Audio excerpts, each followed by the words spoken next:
Welcome to the Practice Leader Podcast, brought to you by Ascent, a show for medical practice administrators who feel stuck in the daily chaos and want to lead with intention. I'm Zed Williamson, founder and CEO of Physician Growth Accelerator. And I'm Paul Richards, president of Ascent and director of otolaryngology at the University of Utah School of Medicine. Every week, we explore what high-performing leaders are doing in real time, so you can stop reacting and start leading with purpose, strategy, and results. You're a non-clinical person, administrator of a practice. It's probably super easy for you to interact with nurses and doctors. They're just the same as everyone else, right? Well, no. That's why we're speaking with our guest today, Kirk Hughs. He is the operations director at the University of Utah Hospital and Clinics. Kirk, thank you so much for joining us today. Yeah, I'm grateful to join you. This is fun. So I heard the guffaw or the laughter at my opening statement. So I'm maybe people didn't pick up on my sarcasm, but let's just jump right into the idea of what it's like in the non-clinical side working with doctors and nurses. Yeah. So I'll give a little bit of my background maybe, and that will set up things. So I entered into the healthcare career world unintentionally. So previous to working in healthcare, I worked for an advertising agency. And then I worked for the Winter Olympic Organizing Committee for the Salt Lake City 2002 games, right? So I worked in very different industries, one being marketing, advertising, the other one being events. And so really, when I entered into healthcare 23 years ago, I didn't have experience or kind of this mind frame of, or this mindset of what healthcare was and what it meant to work in healthcare and who the players were. I had worked in the business corporate world, but with very different players. And so I come into healthcare a little bit ignorant as to who the players are, what their motivations are, why they're in this career path that they're in, speaking specifically of those that are clinical. And I learned a lot of lessons, and some of them were tough to learn. But I think I've learned some things I think are valuable that have helped to make me more successful as I've advanced. So I'm curious, any of the tough to learn lessons jump to mind? What does that really look like? Unfortunately, I think it was learning by experience for me, and it was learning some through bad experience, I would say. No one ever sat me down and said to me, when you're working with a nurse, this is a nurse's motivations, and this is how you should work with them. Or when you're working with a physician, this is their motivations, this is who they are, and this is the best way to work with them.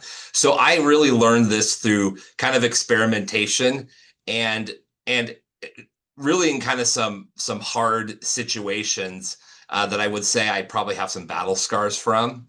But at the end, it has made me stronger. And that's why I think that if you're going to go into healthcare, I think you have to understand, if you're not a clinical person, who are these people that you're working with that represent the majority of the workforce, which would be nurses and providers and physicians.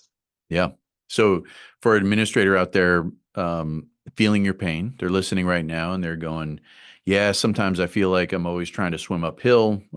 Swim upstream. Be weird to swim uphill. But what kind of guidance would you give that person? What are a couple things for them to start thinking about or doing differently?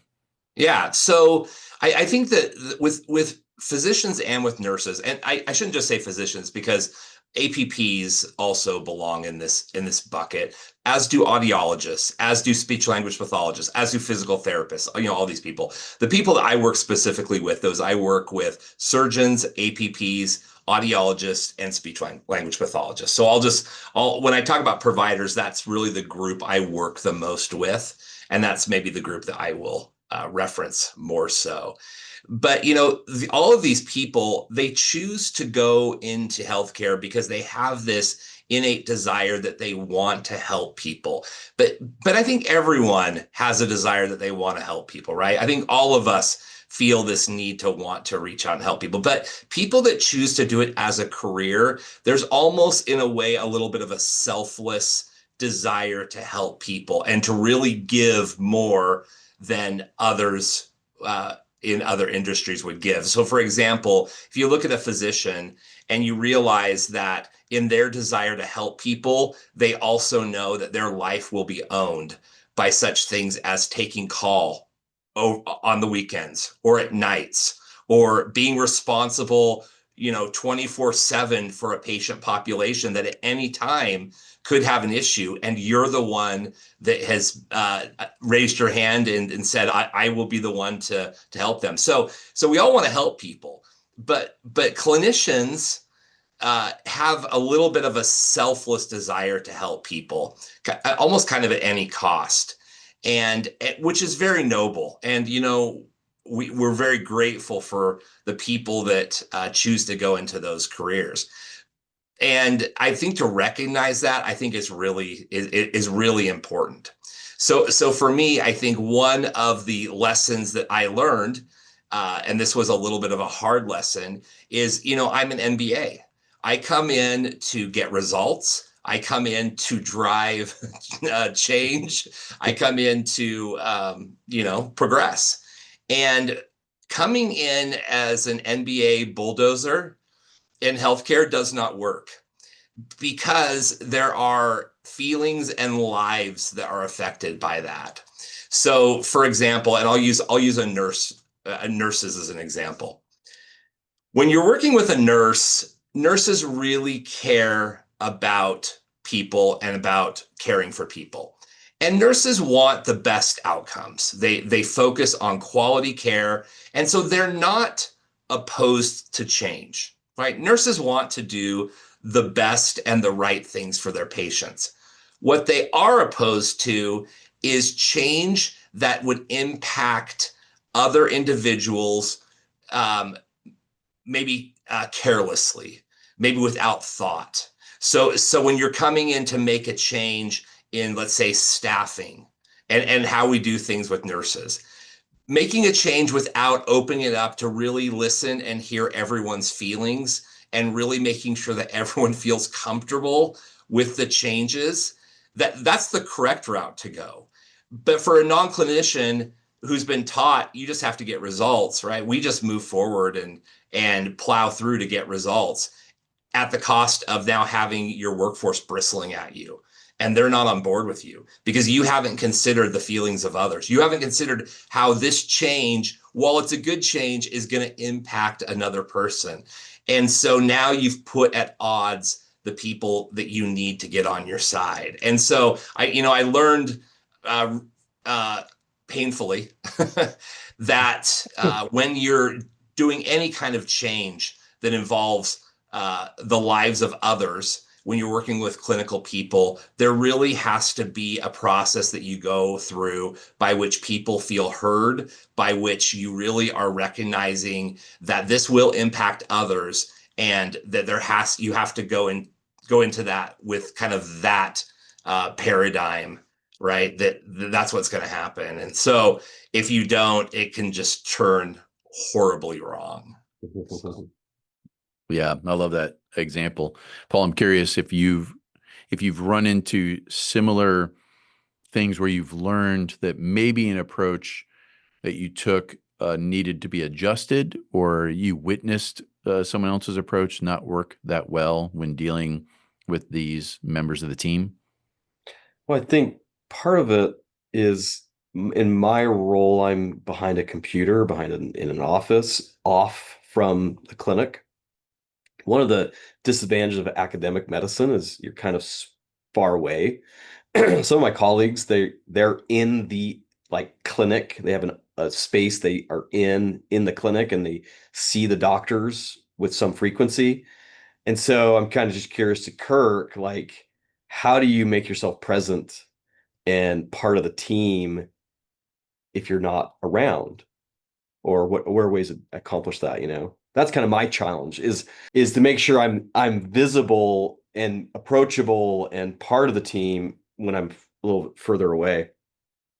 Yeah, I try to catch them where they are, right? They're going all which ways, and so I make myself as available as possible. My schedule is very flexible. I tell them all the time. I can change my schedule to be where you need me to be, where you are, and I think doing that, I think, does buy some credibility with them that they feel like that I'm there working for them. So, I'll take times out of my day, and this is a lot of time, and it would be considered unproductive time when it comes to the other job tasks I have to get done. But I'll go around in clinic, and I will just kind of hang out in the doctor's workroom. And as doctors are coming and going in between patients, I'll touch base with them. Making sure that they have everything that they need, talking to them about any concerns they have, what ideas they have, but it's really hitting them where they are. I've gone to the ORs before and met with doctors in between OR cases, going to faculty meetings, all of the places they are, trying to put yourself in those places. So it's important. Sometimes either our skill sets or our mindsets, there's a balance between what makes us good at what we do and then what can cause friction in what we do. And what I've always found interesting about clinical staff is they have to be extraordinarily confident in the decisions they're making that affect patients' lives. This isn't just like, well, just go do that thing. They are laser focused. And if you look at the different biases of how our brains work, status quo bias affects that group of people significantly, because status quo bias tells us that anytime you show me something different, I actually consider it as danger. And if you take this group of people who are highly educated, very confident in their ability to make decisions that affect patients' lives, and then we come in from the outside and go, oh, by the way, we're going to do something this way, it's like it's putting them in danger from their mindset. And it's interesting to hear how you witness that in regard, like, hey, this change makes sense for the business. It totally makes sense. And that same makes sense change is viewed totally as danger. I don't know if that's what you witnessed from your side, or if that sounds like it's off base from what you've witnessed. Well, it's almost in the approach that I think throws up all of the danger signs. Is it the way you're approaching this? They view that it is going to cause harm. That they view that the outcome will not be the ideal outcome that they would hope. And so I think that they can see the end, and they can see, we are really going towards quality, and we're trying to create something better. But the approach is really, I think, really where their warning signs go up, is that you're approaching this aggressively, or you're approaching this without thinking about how is this going to affect an individual? How is this going to affect another human? And we don't want to ever do that for the sake of just getting results. And so that's why I think in medicine does, I feel like, move slower. I feel like our decisions and the way we adopt things moves a lot slower than other industries that just very quickly adopt things because they need to move. Is there another nugget that you would pass along to someone who maybe feel like they are having challenges dealing with clinical staff? Yeah, so I'll share about physicians. Right. I was in a meeting one time, and we were meeting with a surgeon, and he was presenting to a group of administrators, and he said, physicians know that they are the smartest people in the room. At which point we all, chuckled, at his joke, which wasn't a joke, you know. Anyway, physicians do view themselves, and they're they've gotten to where they've gotten because they have an intelligence and a resilience that's gotten them to where they've gotten. That doesn't mean that they have the answers for everything, nor do they understand the intricacies of why things work and how things work. And so when I'm working with physicians, I've learned this tactic is if I ever have a physician that asks me to do something or that shares an idea with me, my immediate response is always, let me look into that for you. So I had a bad experience years ago where I had a physician share with me a really bad idea. I can't even remember what it was. And I thought, that is the stupidest idea I've ever heard. That doesn't even make any sense. It's going to cost money. That's going to hurt everything. And I told them, no, that wouldn't work. And the immediate response from the physician was they bristled at me and they were not happy that I would question their intelligence and their idea. And that relationship was not a good relationship. And so after that experience, I moved to working with another group of doctors, specifically otolaryngologists at this time. And I decided, okay, the way I'm going to approach physicians is I'm going to show them that I'm listening.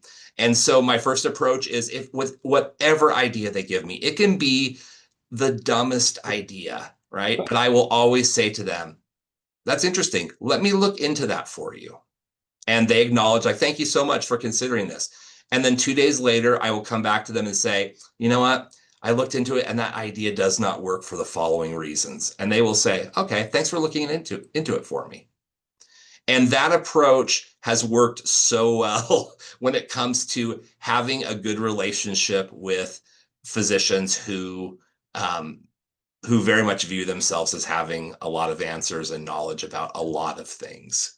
Yeah, I like that because it's so easy just to want to move on and get things done and not deal with, but it doesn't take too much more time sometimes to look into something, idea good or bad, and just vet it. And maybe you didn't, maybe you were wrong. Maybe they did have a good idea. It's worth, but I like them to know that they're heard Yeah. in our positions. They need to be heard. And that's important to them in decisions and processes. It's that they're being heard and valued, I think.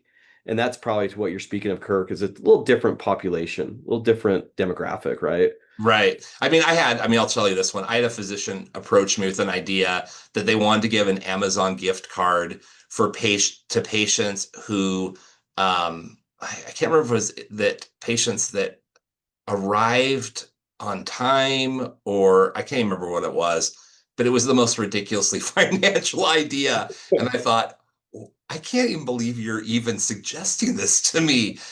But my response was, let me look into see if what options we would have to reward patients for arriving on time. And then you come back and you're like, that would cost us That would cost a lot of money. $1 million. Yeah, I don't think we want to give an Amazon gift card to every patient that comes to their appointment. How about we just give them good care? That would work, right? Or we just see them on time. That's what they really want. There you go. Right.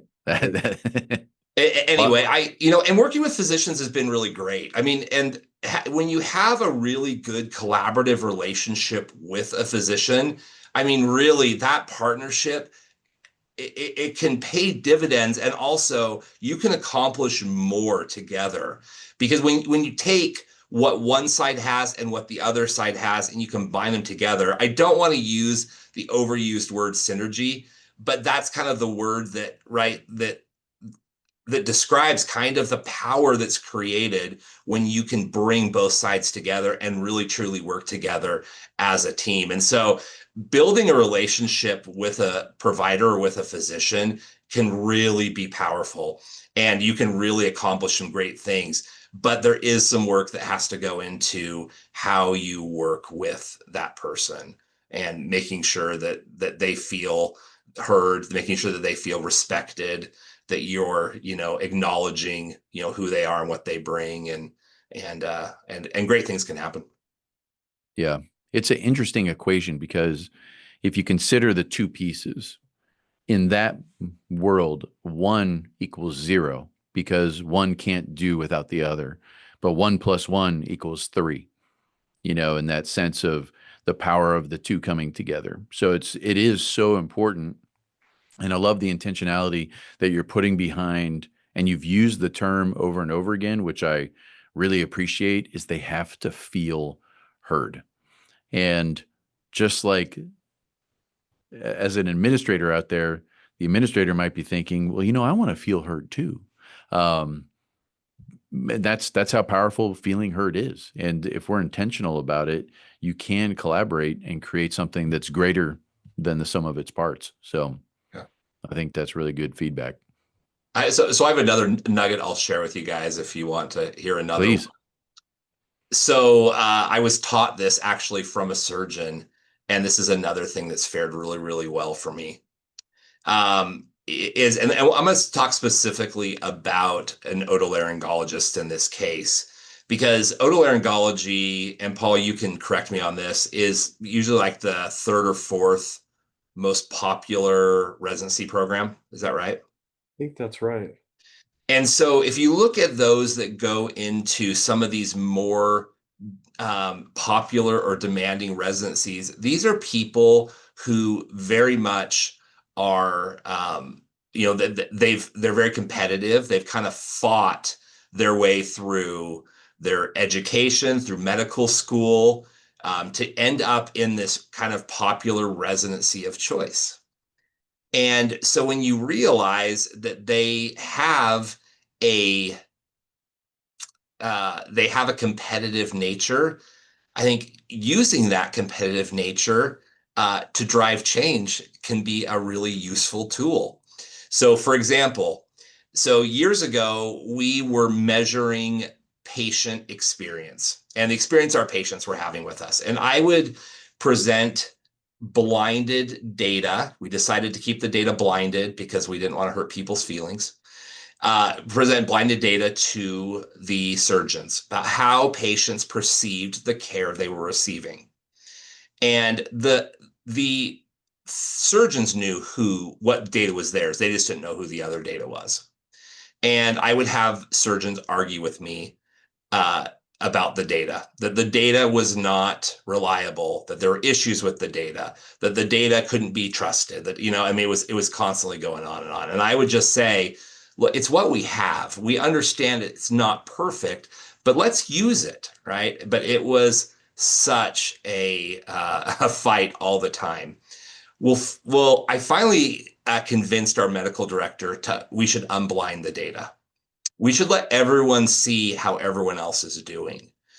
And so we decided to do that, and we unblinded the data and sent it out.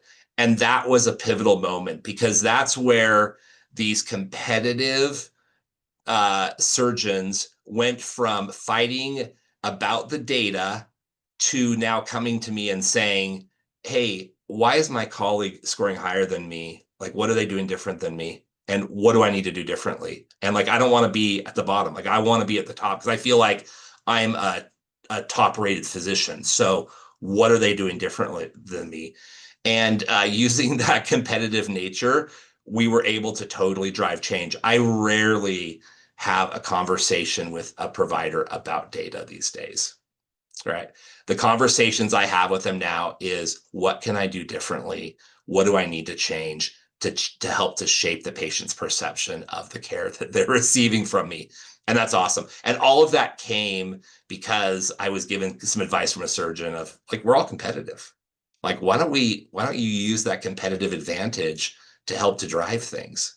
And I did. It worked out really, really well. So that's another nugget of something I did that I think that working with a clinician. So That's so good. It's sometimes we think logically humans are going to behave a certain way if they're given information, but we are not logical beings. And basically what you did is you shined a light on a gap between them and someone else. And once you show that gap, all of the effort goes to fill that gap, as opposed to the blinded data puts them in a place of comfort and distrust. And they get to stay comfortable by yeah. calling you wrong, as opposed to now they're uncomfortable seeing where they are. So that's really powerful. We've done the same thing with OR block time to get them to change how they use OR block time. We've done the same things with just other data elements where they're shown how their colleagues are doing, and that's really what has driven them to want to change and to make those changes. So it's good. Yeah. Well, I love these three nuggets. Kirk, I appreciate you joining us today on the podcast. I know that there's administrators out there listening. They're going to take these ideas and start implementation. So I appreciate you taking the time and sharing the insights with the audience. Yeah, of course. It's been a pleasure to share.